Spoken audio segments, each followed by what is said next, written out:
éveiller notre salut en nous. Par la puissance du Saint-Esprit. C'est pourquoi nous avons le devoir absolu de nous abandonner à l'Esprit. Nous-mêmes,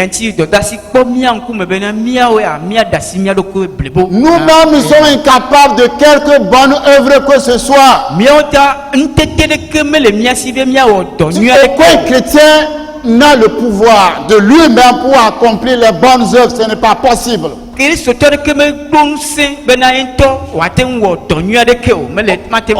chrétien n'a la force de lui-même de vivre comme Dieu le veut. Jésus disait à ses disciples, moi je suis la vigne, vous êtes seulement les branches.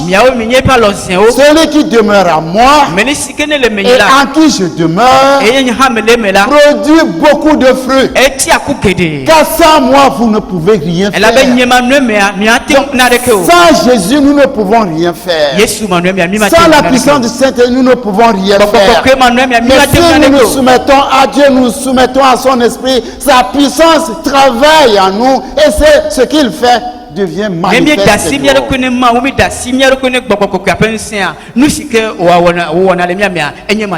Donc c'est Dieu qui travaille en nous par le moyen du Saint-Esprit. Qui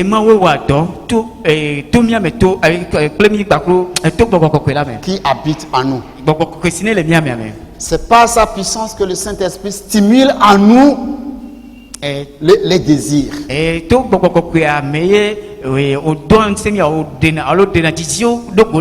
C'est par la puissance du Saint-Esprit que les désirs naissent en nous. Quand Paul dit que c'est Dieu qui produit en vous le vouloir, oui, c'est lui qui produit ça par quel moyen? Par la puissance du Saint-Esprit. C'est lui qui produit en vous le pouvoir, le vouloir, pardon. Le vouloir, c'est le désir. Et il ne produit pas seulement le vouloir, qui est la bonne volonté. Mais il produit aussi les actes qui constituent le faire. Le faire. Donc, tout ce que le chrétien qui marche fidèlement avec Dieu fait, il ne le fait jamais de sa force. Il ne le fait jamais de son propre pouvoir. C'est Dieu, par la puissance du Saint-Esprit, qui crée en lui le désir. Et ce désir, c'est Dieu qui permet à cela de mettre ça en œuvre. Et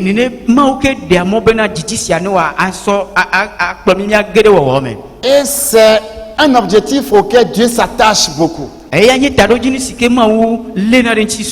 Dieu voudra que nous nous laissions à lui. Comme ça, il crée en nous le désir. Et en même temps, il crée en nous également la volonté, le désir de faire.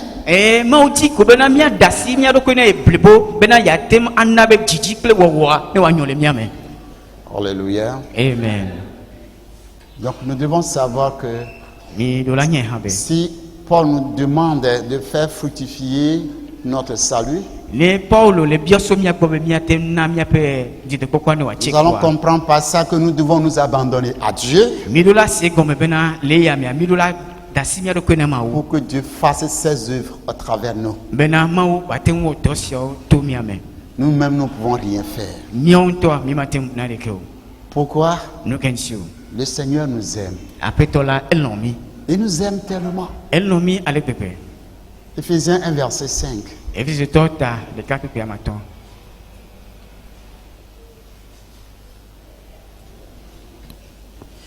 Éphésiens 1, verset 5. Il nous a prédestinés dans son amour à être ses enfants d'adoption par Jésus-Christ, selon le bon plaisir de sa volonté. Amen. Amen. Il faut lire le verset 6 aussi. Ok, le verset 6 dit: pour célébrer la gloire de sa grâce dont il nous a favorisés dans le bien-aimé. Amen. Efesotɔwo ta ɖeka kpekpe wɔme atɔ̃ kple wɔme adea gblɔ be esi wòtsɔ lɔlɔ̃ ɖo mí ɖi hena vinyenye to Yesu Kristo dzi na eɖokui le eƒe lɔlɔ̃ ƒe nudzedze la nu bena woakafu eƒe amenuveve ƒe ŋutikɔkɔe si wòtsɔ ve mía nu le lɔlɔ̃vi la me. Amen. Amen. Dieu veut que nous qui sommes sauvés, et il nous demande d'ailleurs de faire ce qui lui plaise à lui Dieu. Mais je nous dis que nous n'avons pas le pouvoir de le faire. Mais Dieu qui nous aime tellement a mis ce pouvoir, cette puissance à notre disposition. Pourquoi? Paul dit, puisqu'il nous a aimés, il nous a destinés d'avance à être ses enfants. Il nous a aimés, il nous a destinés bien avant même la fondation du monde à être ses enfants. Des enfants qu'il va adopter en Jésus-Christ.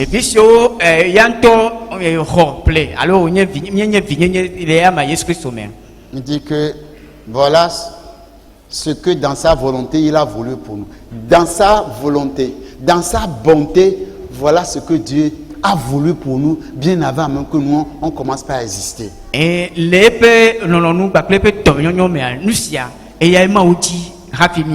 Pourquoi il nous a aimés? Pourquoi il nous a destinés? Pourquoi il nous a adoptés? Afin que nous célébrons la gloire de sa grâce. La gloire de sa grâce. Vous savez, la grâce qui nous a sauvés est glorieuse. La grâce de Dieu est pleine de gloire.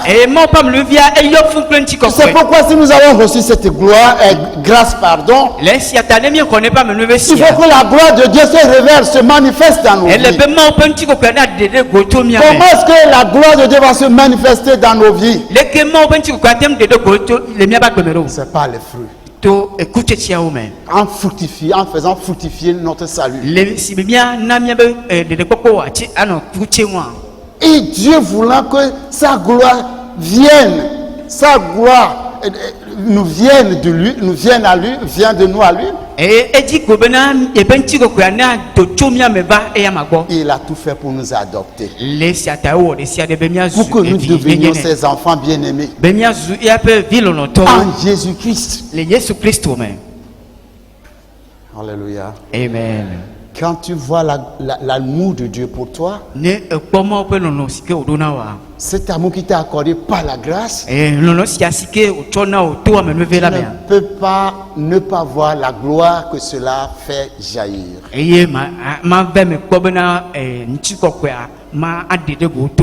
C'est pourquoi Paul dit, pour qu'un pécheur devienne enfant de Dieu,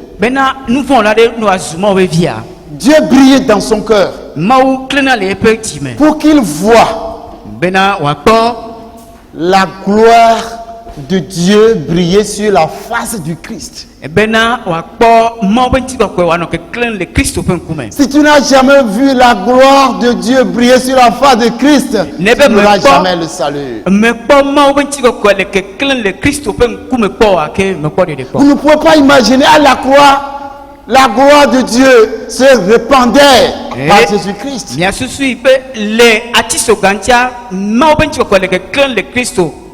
Christ lui-même qui était à la croix, c'était la grâce.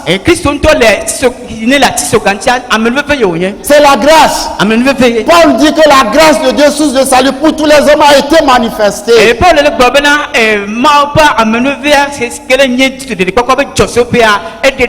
manifesté. À la croix. Et à la croix, quand la gloire de Dieu s'est manifestée, sa grâce, cette grâce-là a fait répandre sa gloire. Alors quand Jésus mourait à la croix, les gens n'ont rien vu. Absolument rien. C'était la gloire de Dieu qui se répandait. Qui se répandait parce que de la grâce de Dieu, ce qui en sort, c'est la gloire. Alors si tu dis que tu as reçu cette grâce et que ta vie ne glorifie pas Dieu, où est alors cette grâce? Qui dit avoir reçu la grâce de Dieu? Cette gloire ne fait que faire voir la gloire de Dieu. Mais ta vie n'honore pas Dieu. Où est cette grâce que tu as reçue? Où est cette grâce que tu as reçue? Si ta vie ne glorifie pas Dieu, pose-toi la question à savoir si j'ai véritablement reçu la gloire, la grâce plutôt. Parce que la grâce de Dieu en appelle toujours à sa gloire. Et Dieu nous a sauvés pour que nous célébrions cette gloire. Alléluia. Amen. Dieu veut œuvrer en nous et par nous, mais n'ignorons pas qu'il y a des ennemis qui vont nous empêcher. La chair, Satan, le monde, les trois sont là. Ils s'opposent à la gloire de Dieu. Alors lorsque nous sommes appelés à vivre pour la gloire de Dieu, ils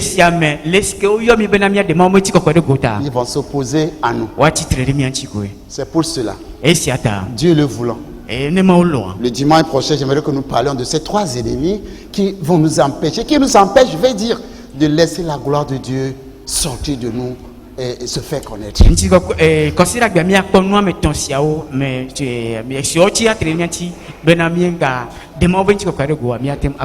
Mais avant toute chose, ces ennemis sont là. Mais il y a une bonne nouvelle. Le Seigneur Jésus, il est mort, mais il est ressuscité. Et il est allé au Père. À cause de cela, ces trois ennemis-là sont vaincus d'avance. Amen. Alléluia. Amen. Dieu a mis sa puissance à notre disposition par la présence du Saint-Esprit. Cependant, il faudrait que nous nous confions, nous nous soumettons à Dieu. Nous devons nous soumettre totalement à Dieu. Et ça va nous aider. Ça va permettre à Dieu, comme nous comprenons maintenant que c'est lui qui met en nous le vouloir et le faire pour son bon plaisir,